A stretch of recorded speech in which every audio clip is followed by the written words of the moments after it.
Hello and welcome guys, मैं जुगल आर्य आप सभी का अपने यूट्यूब चैनल जुगल आर्य में हार्दिक स्वागत करता हूं। ये वीडियो चल रहे हैं आप अर्धवार्षिक परीक्षा का ट्रेंड चल रहा है और अर्धवार्षिक परीक्षा के 9वीं और 11वीं के वीडियो। जो आज का वीडियो है हमारा कक्षा 11वीं रसायन विज्ञान, इनके पहले पार्ट को मैं लेकर आया हूँ। पहले पार्ट में आपके पूरे के पूरे संपूर्ण ऑब्जेक्टिव में कवर करवाने वाला हूँ। मोस्ट इंपॉर्टेंट पार्ट है ये। अभी तक आपने हमारे चैनल को सब्सक्राइब नहीं किया तो सब्सक्राइब कर दे और बेल आइकन को प्रेस कर दे और ज़्यादा से ज़्यादा इस वीडियो को फॉरवर्ड करते रहें ताकि अपने दोस्तों को ये वैकल्पिक प्रश्न उपलब्ध हो सके। तो ये इंस्ट्रक्शन वगैरह आपका पढ़ने का काम है। सीधा सीधा मैं आपको आंसर प्रोवाइड कर देता हूँ पहले वाले का। तो पहले वाले का 180 ग्राम में मोलों की संख्या कितनी होती है? तो 180 ग्राम में मोलों की संख्या होती है 10 मोल। किसी तत्व का परमाणु क्रमांक 27 है तो उसके परमाणु में इलेक्ट्रॉन की संख्या 14 है, तो इलेक्ट्रॉनों की संख्या कितनी होगी? तो उसके इलेक्ट्रॉनों की संख्या हो जाएगी 27। इन तत्वों में कौन सा तत्व सबसे अधिक ऋण विद्युती है? तो सबसे अधिक ऋण विद्युती हमारा है फ्लोरीन, क्योंकि हम जानते हैं फ़ोन के हिसाब से। चलो, तो ये हो गए 3 ऑब्जेक्टिव कवर। अब हम चौथे ऑब्जेक्टिव की तरफ बढ़ते हैं। तो चौथे ऑब्जेक्टिव में बताया गया है किसी तंत्र को बंद तंत्र कहा किस तंत्र को बंद तंत्र कहा जाता है यदि वहाँ परिवेश के साथ का विनिमय करता है। तो ये आपको द्रव का नहीं केवल ऊर्जा का, तो इसका डी वाला आपका द्रव का नहीं केवल ऊर्जा का, तो इसका ऑप्शन नंबर आपका सी वाला सही रहेगा। आर्हनियस के अनुसार अम्ल वे पदार्थ होते हैं जो हाइड्रोजन प्लस आयन देते हैं, इसका ऑप्शन नंबर ए सही रहेगा। तो हमने 5 अंक के ऑप्शन आपके कवर किए हैं और आपके अब हम रिक्त स्थान की बात करते हैं। तो पहले वाले रिक्त स्थान में कहा गया है ड्यूटेरियम के खोजकर्ता खालिस्तान है, तो ड्यूटेरियम के खोजकर्ता यूरे है। क्षार धातु खालिस्तान तत्व से संबंधित है, तो क्षार धातु एस ब्लॉक से संबंधित है। शुष्क बर्फ होती है, तो शुष्क बर्फ को बोलते हैं ठोस कार्बन डाइऑक्साइड। सिरके में पाए जाने वाले अम्ल का रासायनिक नाम बताइए। तो सिरके में पाए जाने वाला रासायनिक अम्ल होता है एसिटिक अम्ल। पेट्रोलियम के खालिस्तान द्वारा पेट्रोल एवं क्लोरीन आदि प्राप्त किए जाते हैं, तो पेट्रोलियम के प्रभाजी अश्वन द्वारा। ये तो हमने आपके रिक्त स्थान कवर कर दिए। अब आगे की तरफ बढ़ते हैं, जोड़ी के पर आते हैं। तो जोड़ी वाले पहली वाली जोड़ी का देखते हैं गीगा। तो गीगा का मतलब होता है, तो गीगा को हम लगा देते हैं 10⁻9।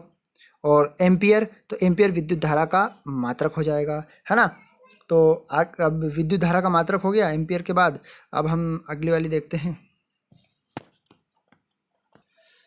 तो ये देखो गीगा का एक बार और रिपीट कर देता हूँ, एम्पियर का विद्युत धारा का मात्रक। और निष्क्रिय गैस, तो निष्क्रिय गैस का जो संकरण होता है वो sp2p6 S2 और P6। मानव रुधिर का पीएच मान, तो मानव रक्त का पीएच मान होता है 7.4। और हाइड्रोलिथियम का हो जाएगा आपका Ca, ये वाला ऑप्शन इसका CaH2।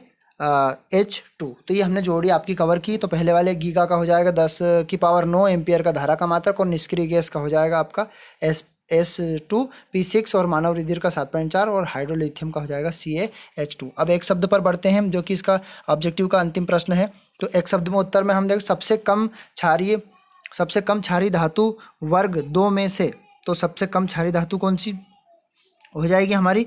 तो बेरिलियम को सबसे कम क्षारीय धातु बोलते हैं, जो कि वर्ग 2 की पूछी गई है। Be कार्बनिक रसायन में नाभिकीय स्नेही अभिकर्मक से क्या अभिप्राय है? तो देखो इसकी थोड़ी सी डेफिनेशन है, एक लाइन की मैं आपको बोल देता हूँ, ठीक है। तो आप ध्यान से समझ लेना और वीडियो को रोक कर इसको देख लेना। तो हमारे वीडियो को शेयर कर दें, अभी तक चैनल को सब्सक्राइब नहीं किया है तो सब्सक्राइब कर दें और बेल आइकन को प्रेस कर दें। तो वे अभिकर्मक, आप ध्यान से सुनना, वे अभिकर्मक जो इलेक्ट्रॉन देते हैं या केवल केंद्र में ही इलेक्ट्रॉन की कमी को पूरा करते हैं। मतलब अभिकर्मक वे होने चाहिए जो इलेक्ट्रॉन को दे सकते हैं और केंद्र में ही इलेक्ट्रॉन की कमी को पूरा कर सकते हैं। वो क्या कहलाते हैं? ये आपकी डेफिनेशन हमने एक अंक में। बेंजीन गंध युक्त कार्बनिक यौगिक है, यहाँ किस प्रकार के यौगिक कहलाते हैं? तो ये एरोमेटिक यौगिक कहलाते हैं। तो इसका ऑप्शन हम लिख सकते हैं एरोमेटिक, ये आपका सही आंसर रहेगा, ठीक है। अब आगे की तरफ बढ़ते हैं।